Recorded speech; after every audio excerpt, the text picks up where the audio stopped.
ओम श्री हनुमते नमः। श्री हनुमान एस्ट्रोलॉजी, मैं पंडित दीपक भारद्वाज। प्रिय मित्रों, नमस्कार। आज आपको जानकारी देंगे अप्रैल माह 2021 मासिक फलादेश के बारे में। तो अप्रैल 2021 आपकी राशि के ऊपर क्या शुभाशुभ प्रभाव लेकर आ रहा है और क्या ग्रहों का शुभाशुभ प्रभाव आपके ऊपर घटित होंगे, इसकी जानकारी देंगे। आज की राशि हमारी होगी कन्या राशि। कन्या राशि वाले जातकों के लिए जो स्थिति है वह बहुत शुभ स्थिति है। शुभ स्थिति इसलिए है कि एक तो वहाँ पर 16 तारीख को आपका केंद्र में ही सप्तम भाव में बुध आदित्य योग बन जाएगा और इसके साथ ही शुक्र वहाँ पर उच्च के जो संचार कर रहे हैं, यह आपका मालव्य योग भी बना रहे हैं और ये मालव्य योग आपका 16 तारीख तक रहेगा। उच्च के शुक्र है, बहुत अच्छी स्थिति है। और फिर वहाँ बुध आदित्य योग भी आपका बन रहा है। 14 तारीख को 16 तारीख को आपके बुध भी वहाँ ट्रांजिट कर जाएंगे सूर्य के साथ, तो यहाँ आपका बुध आदित्य योग का भी निर्माण हो रहा है। तो बुध आदित्य योग, लेकिन 14 मार्च को सूर्य आपके मीन राशि में चले जाएंगे, तो इसलिए बुध आदित्य योग तो वहाँ पर भंग हो रहा है, क्योंकि आपके बुध वहाँ पे 16 को पहुँचेंगे और सूर्य आपके वहाँ 14 को ट्रांजिट कर जाएंगे। लेकिन शुक्र वहाँ मालव्य योग बनाकर बैठे हैं, बहुत अच्छी स्थिति है। और सूर्य की और बुध की जो आपके लगन पर दृष्टि पड़ रही है, यह बहुत शुभ दृष्टि है, यह बहुत अच्छी दृष्टि है। यहाँ पर यह जो इनकी दृष्टि पड़ रही है, यह आपकी कार्यशैली, कार्य करने की क्षमता, आपकी विल पावर, इन सब चीज़ों में बहुत वृद्धि होगी, बहुत बढ़ोतरी होगी। और मेंटली आप अपने बुद्धि विवेक से और अपने साहस के बल पर आप जो कार्य करेंगे उसमें निश्चित रूप से आपको सफलता मिलेगी और शारीरिक और मानसिक संतुलन आपका बना रहेगा। यहाँ स्थिति थोड़ी अच्छी है, शुभ है आपकी। और साथ में उसके बाद बात कर लेते हैं फैमिली फाइनेंस की। तो फैमिली फाइनेंस की स्थिति भी आपके फेवर में जा रही है। खास तौर से आप मान के चलिएगा कि 16 तारीख तक तो स्थिति आपकी 16 तारीख तक तो स्थिति बहुत ठीक है। 16 तारीख के बाद थोड़ी स्थिति गड़बड़ा सकती है, क्योंकि 16 तारीख तक आपके उच्च के शुक्र, आपके जो कि भाग्येश भी हैं और आपके दूतेश भी हैं और आपके सप्तम भाव में बैठे हैं, तो आपके धन कोष में अचानक से वृद्धि होगी, अचानक से धन बढ़ेगा। यानी मिड अप्रैल तक स्थिति आपकी अच्छी रहेगी। और उसके बाद मिड अप्रैल के बाद थोड़ी सी स्थिति यहाँ पर गड़बड़ा सकती है।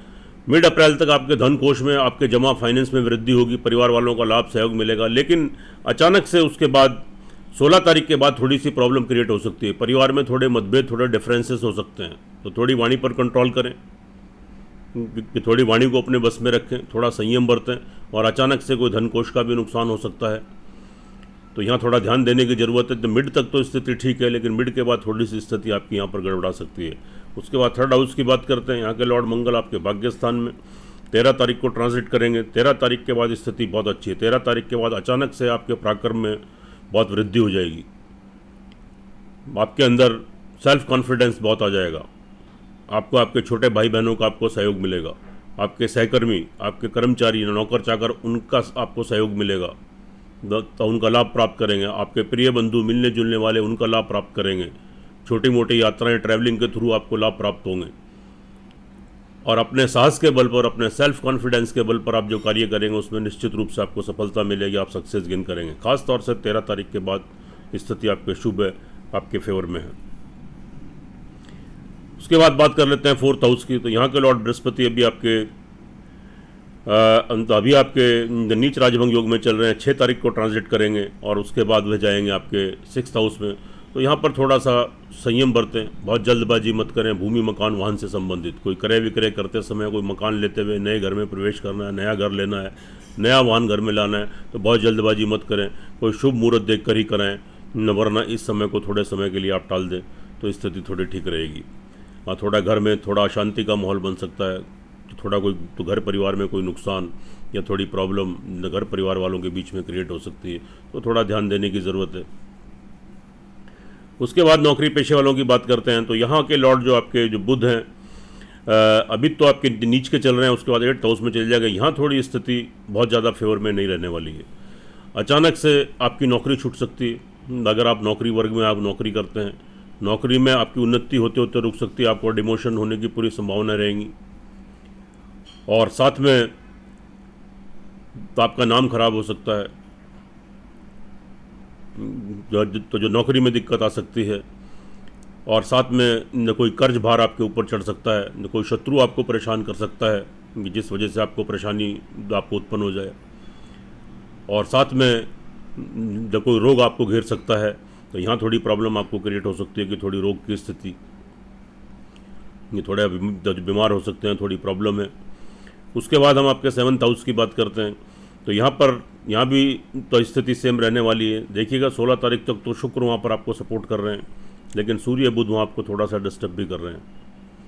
तो इसलिए दाम्पत्य जीवन में भी थोड़ी करवाट, थोड़े डिफरेंसेस, थोड़ा पति पत्नी में की तकलीफ या कोई विवाह शादी का संबंध बनने वाला तो वो छूट सकता है, वहाँ थोड़ी प्रॉब्लम क्रिएट हो सकती है। और आपके डिफरेंसेस, आपके मतभेद कोर्ट कचहरी तक पहुँच सकते हैं, आपका डिवोर्स तक हो सकता है। तो यहाँ प्रॉब्लम थोड़ी सी है जो दिखाई दे रही है, तो थोड़े उपाय करने की ज़रूरत है, यह हम आपको अंत में बताएंगे। और कोई बिज़नेस करते हैं तो आप व्यवसायी हैं या पार्टनरशिप में कोई कार्य करते हैं तो यहाँ पर थोड़ा संभलने की ज़रूरत है और संभल कर कार्य करने की ज़रूरत है, नहीं तो आपको लाभ की बजाय थोड़ा नुकसान यहाँ पर हो सकता है। अब बात कर लेते हैं अष्टम स्थान की, तो यहाँ भी स्थिति आपके जो मंगल यहाँ 10th प्लेस में चले गए। देखिएगा 13 तारीख के बाद तो स्थिति थोड़ी मैनेज हो जाएगी, लेकिन फिर भी 16 तारीख तक आप मान के चलिएगा, क्योंकि जब तक वहाँ पे आपका जो बुध का जो ट्रांजिट है, शुक्र का ट्रांजिट है 16 तारीख तक, और जो आपका बुध का ट्रांजिट है वहाँ पर तो आपका सूर्य का ट्रांजिट है, तो ये स्थिति बहुत अचानक से कोई चोट फेट दुर्घटनाग्रस्त आप हो सकते हैं, थोड़ी प्रॉब्लम आपको आ सकती है। और थोड़ा हेल्थ के प्रति सावधानी बरतें, थोड़ा ध्यान दें। बात भाग्य स्थान की कर लेते हैं तो आपको भाग्य आपको उन्नति का अवसर देगा, विदेश जाने के आपको अवसर प्राप्त होंगे, भोग विलास जीवन, ऐश्वर्यशाली जीवन, सुख संसाधनों में वृद्धि, तो विदेश यात्राएं, कोई तीर्थ यात्राएं, तो ये सारी चीज़ें आपकी क्रिएट हो सकती हैं और भाग्य में आपको उन्नति के अवसर मिलेंगे, आप तरक्की करेंगे, उन्नति करेंगे। लेकिन 16 तारीख के बाद थोड़ी सी स्थिति वहाँ पे अचानक से थोड़ी सी खराब हो सकती है, अचानक से कोई रुकावटों का थोड़ा सामना करना पड़ सकता है, तो थोड़ी प्रॉब्लम आपको यहाँ पर आ सकती है। और लेकिन ऑल ओवर अगर देखें तो स्थिति बिल्कुल ठीक है, आपके फेवर में है। उसके बाद हम आपके कार्य व्यवसाय की बात कर लेते हैं, तो 13 तारीख के बाद स्थिति आपकी ठीक है। और ख़ास तौर से उसके बाद तो 13 तारीख के, क्योंकि वहाँ मंगल आपके ट्रांजिट करेंगे तो थोड़ा वहाँ के लॉर्ड, लेकिन जो आपके बुध हैं वो आपको डिस्टर्ब कर रहे हैं, तो अभी तो आपके नीच के चल रहे हैं। उसके बाद फिर वे आपके मतलब 10 तारीख तक आपके 16 तारीख तक आपके नीच के रहेंगे, और उसके बाद वे तो आपके अष्टम स्थान में प्रवेश करेंगे। तो यहाँ स्थिति थोड़ी संघर्ष की बन रही है, थोड़ा कार्य व्यवसाय में थोड़ा संघर्ष हो जाएगा, थोड़ा संघर्ष बढ़ जाएगा, लेकिन आपको चिंतित होने की ज़रूरत नहीं है। बहुत थोड़े से श्रद्धा विश्वास से अगर आप उपाय करेंगे, थोड़ी सावधानी बरतेंगे, तो निश्चित रूप से यहाँ भी आपको सफलता मिलेगी, आप तरक्की करेंगे, उन्नति करेंगे। अब बात कर लेते हैं हम आपके 11th हाउस की, तो अचानक से आपके इनकम के स्रोत बनेंगे, आपका रुका हुआ धन वापस आएगा, और कहीं ना कहीं से आपके तो इनकम के सोर्सेज ऐसे बनेंगे कि जिससे आपका गुजारा आराम से चलेगा, गुजारे योग्य आय के साधन आपके बनने की संभावना रहेंगी। उसके बाद ट्रैवलिंग की बात करें तो ट्रैवलिंग में थोड़ी सावधानी बरतें, अचानक से कोई नुकसान, कोई बड़ा लॉस आपको हो सकता है, थोड़ी प्रॉब्लम क्रिएट हो सकती है, ये थोड़ी दिक्कत आपको आ सकती है, तो यहाँ थोड़ा संभलने की ज़रूरत है और थोड़ा संभल कर चलने की ज़रूरत है। और थोड़ा पैसे का लेन देन करते समय थोड़ा ध्यान दें, नहीं तो आपका पैसा अटक सकता है, फंस सकता है, कोर्ट कचहरी मुकदमे में भी आपको हार का मुँह देखना पड़ सकता है। ऑल ओवर कन्या राशि वाले जातक थोड़ा समझ लें, अगर आपकी कुंडली में देखिएगा यहाँ पे मालव्य योग तो बन रहा है, यह तो अच्छी स्थिति है 16 तारीख तक, और जब बुध की भी आपकी तो जो आपके ऊपर जो दृष्टि पड़ रही है कि 10 तारीख तक मालव्य योग है और 16 तारीख तक आपकी बुध की मूल त्रिकोण आपकी दृष्टि है, सूर्य की दृष्टि है 14 तारीख तक, तो ये स्थिति तो ठीक है। लेकिन मिड के बाद स्थिति थोड़ी सी आपकी गड़बड़ा सकती है। अगर आपकी कुंडली के अंदर ग्रहों की दशा अंतरदशा आपकी मजबूत है, आपके पक्ष में चल रही है, आपके फेवर में चल रही है, और ख़ास तौर से आप मान के चलिएगा कि अगर बुध की दशा और अंतरदशा में आप और आपके पक्ष में है, तो यहाँ पर आपको 70-80% इसके रिजल्ट आपको पॉजिटिव मिलेंगे। और अगर वहाँ दशा अंतरदशा आपके फेवर में नहीं है तो आपके प्रतिकूल चल रही है, तो यह आपको तो इसके रिजल्ट 5-10% ही मिल पाएंगे। तो इसलिए एक बार अपनी कुंडली का विश्लेषण कराएं, क्योंकि लगन कुंडली मेन होती है, और यह जो हम फलादेश करते हैं चंद्र राशि के ऊपर आधारित होता है, यह भी बहुत महत्वपूर्ण है, इसकी भी बहुत इंपॉर्टेंस है। लेकिन लगन कुंडली की अपनी एक तो जो इम्पोर्टेंस है वह आपकी ज़िंदगी का एक आधारभूत है, आपका बेस है, आपका आधार है। तो इसलिए जब दोनों चीज़ों को आप टैली करते हैं ये तभी उसके 100% आपको रिजल्ट प्राप्त होते हैं। तो एक बार अपनी कुंडली का विश्लेषण कराएं, हमसे कराना है हमसे भी करा सकते हैं। बहुत थोड़ी कंसल्टेंसी जमा करके आप हमसे मार्गदर्शन प्राप्त कर सकते हैं, जिससे आप लाभ गेन करेंगे, तरक्की करेंगे, उन्नति करेंगे। अब बात कर लेते हैं अशुभ तिथियों के बारे में। 3-4 तारीख को भूमि मकान वाहन से संबंधित कोई लेन देन मत करें, नए घर में प्रवेश मत करें, नई गाड़ी घर में मत लाएं, नहीं तो आपको लाभ की बजाय नुकसान हो सकता है। 12-13 तारीख को आपको चोट फेट दुर्घटनाग्रस्त हो सकता है, खास तौर से ध्यान दें, सावधानी बरतें, बहुत ज़रूरी हो तभी घर से निकलें। गाड़ी चलाते हुए, ड्राइविंग करते हुए बहुत सावधान रहें, अचानक से दुर्घटनाग्रस्त हो सकते हैं, कोई बड़ा लॉस, कोई नुकसान आपको हो सकता है, और किसी शत्रु से भी आपको धोखा मिल सकता है, कोई चोट फेट आपको लग सकती है, तो आपको शरीर की हानि हो सकती है, पैसे की, धन की हानि हो सकती है, तो थोड़ा ध्यान देने की ज़रूरत है। उसके बाद 22, 23, 24 तारीख को 12 बजे तक, यानी 2.5 दिन ट्रैवलिंग तो यात्रादि से बचें। तो कोई लॉस, कोई नुकसान आपको हो सकता है, कोर्ट कचहरी मुकदमे में तो कोई प्रॉब्लम, दिक्कत हो सकती है, कोई पैसा फंस सकता है, अटक सकता है, कोई संबंध खराब हो सकते हैं आपके, तो ट्रैवलिंग से में कोई नुकसान वगैरह आपको क्रिएट हो सकता है। अब बात कर लेते हैं उपाय की। तो यहाँ पर कन्या राशि वाले जातकों के लिए खास तौर से आपको एक उपाय तो बनता है बुध का, और दूसरा उपाय बनता है आपको सूर्य का। सूर्य को प्रतिदिन आप जल दें और वहीं पर खड़े होकर ओम घृणी सूर्याय नमः, ओम घृणी सूर्याय नमः, इस मंत्र का 1 मिनट तक जाप करें।